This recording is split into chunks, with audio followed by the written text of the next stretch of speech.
I was raised in the little town of Yazoo City, Mississippi. Now, I know that a lot of folks go around the country trying to impress people by claiming to be from Yazoo City. But I really am. Now, when I was a boy, during the Depression, we lived next door to some rich folks. I knew they were rich for two reasons. Number one, they had a cook. Number two, the cook had something to cook. And during the Depression, that was a sure sign of wealth. I was over there for lunch one day, as I tried to be every day. And now don't misunderstand that. Even though there was a Depression on, we certainly had plenty to eat at my house. I know we had plenty because if they ever passed my place for seconds, they'd always tell me, no, you've had plenty. So I know we had plenty. Now the cook brought the biscuits out, and this is not an exaggeration. Those biscuits were not as thick as my wristwatch. And I looked at her for a moment. I said, Maud, what in the world happened to your biscuits? She reared back, gave a big old tummy laugh, and said, well, I'll tell you about those biscuits. She said they squatted to rise. But she said they just got cooked in the squat. You know anybody that's getting cooked in the squat?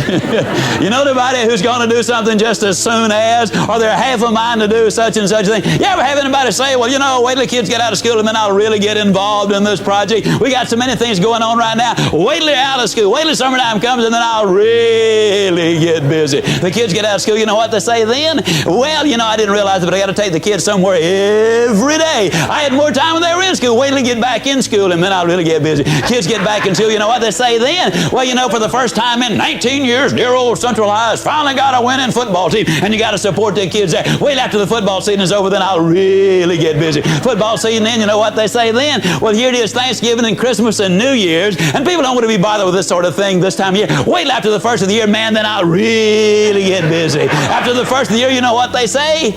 Well, it's the weather. Did you ever see weather like this in Chicago or San Francisco or Dallas or wherever? Wait till the weather settles down and then I'll really get busy. Oh, I know what you're thinking. You're thinking I've lost interest in it, but that's not the way I do things. Let me tell you the way I do things now. Here's the way I am. See, this is just the way I do it.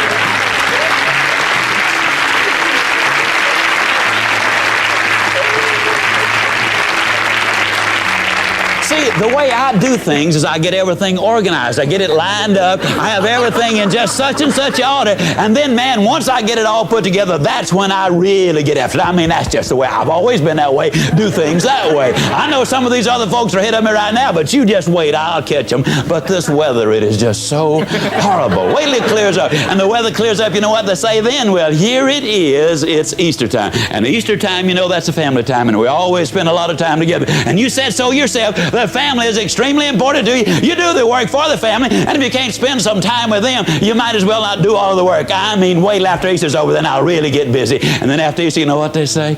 At long last, we've got some beautiful weather. And I haven't hit a golf ball or wet a hook and I don't know when. Man, I got to have some R&R. I got to have some rest and relaxation. And you know, you say if you can't work all the time, I mean, an individual needs some time with themselves. Wait till I relax a little bit, and man, then I'll really get after it. And finally, they get after it a little bit, you know, or when they have the fun and relaxation, then they say, well, it's almost time for the kids to get out of school. And that's where we came in. As we'd say down home, folks, you can put this in your pipe and smoke it, because it's the truth. The people who wait for Aunt Matilda to move out, or John to get on the day shift, or the new models to come out, or the new mayor to come in, or for the new advertising campaign to get started. The people who wait on the new senator in Washington, or until inflation slows or the rate of interest come down, the people who wait for changes to take place out there before they do the changing in here are flat going to end up getting cooked in the squat. The rule is simple. You do it now. You do it now. You have to understand that every portion of your life is designed with a purpose in mind. You don't have dreams without test. You understand? And everything you're going through is God preparing you for what you asked for. So when you get tested, it's actually God preparing you for what you asked for. You got to have hardships, setbacks, missteps. See, the only way to learn how to get up, you got to fall.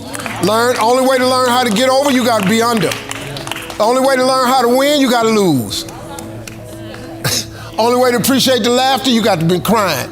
You would not appreciate the sunshine if it didn't rain.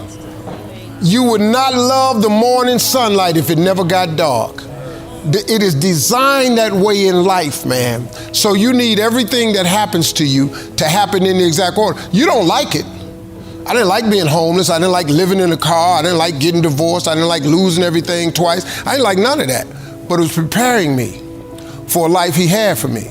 So having lost everything twice, I have a much greater appreciation for what God has given me now, because I done without it. So see, you appreciate, you learn. You gotta have it that way. You don't learn nothing when you're winning. You learn through failure. Failure is the part of the process people don't like, but that's the win. Michael Jordan took over 900 game-winning shots. Michael Jordan ain't made but 147 of them shots. You ain't heard nothing about them misses. They only write about the wins, man. But he learned how to get them 146 by missing 750 times. You see what I'm saying? A baseball player make millions of dollars if he get to the plate and he's successful 3 out of 10 times. 3 out of 10. He just got to get a hit 3 out of 10 times. That's crazy. And you can make millions of dollars because they don't care about them 7 times when you don't get them hits. What they pay you for is them makes. That you can miss. You can miss 7 out of 10. But if you get 3 hits every 10 times you go to the plate, you finna make hundreds of millions of dollars. Ain't that crazy? And that's how life is, man. It's just a few wins. The moment you can figure out what it is you're supposed to be doing, the sooner you are able to get about the business of doing that.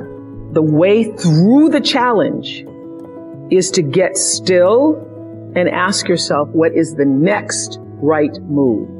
Not think about, oh, I got all of this stuff. What is the next right move? And then from that space, make the next right move and the next right move.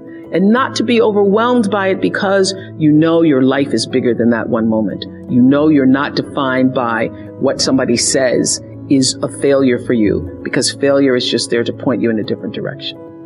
I've learned to appreciate living in the moment, and I ask that you do too. I'm asking this graduating class, those of you here, I've asked all of my viewers in America and across the world to do this one thing. Keep a grateful journal. Every night, list 5 things that happened this day, in days to come, that you are grateful for. What it will begin to do is to change your perspective of your day and your life.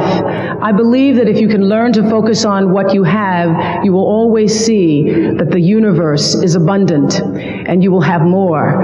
If you concentrate and focus in your life on what you don't have, you will never have enough. Be grateful. Keep a journal. You all are all over my journal tonight. I always understood that there really was no difference between me and the audience. At times I might have had better shoes, but at the core of what really matters, that we are the same. And you know how I know that? Because all of us are seeking the same thing. You're here at this fabulous school, and we'll go out into the world and each pursue based upon what you believe your talents are, what your skills are, maybe your gifts are, but you're seeking the same thing. Everybody wants to fulfill the highest, truest expression of yourself as a human being. That's what you're looking for. The highest, truest expression of yourself as a human being. And because I understand that if you're working in a bakery and that's where you want to be, and that may be what you've always wanted to do, is to bake pies for people or bake cakes for people or to offer your gift, then that's for you. And there's no difference between you and me, except that's your platform. Mm-hmm. That's your show every day. So my understanding of that has allowed me to reach everyone. To reach everyone. And there's no way that you wouldn't, because that's what I truly feel. Close your eyes for a moment, will you please? And breathe with me.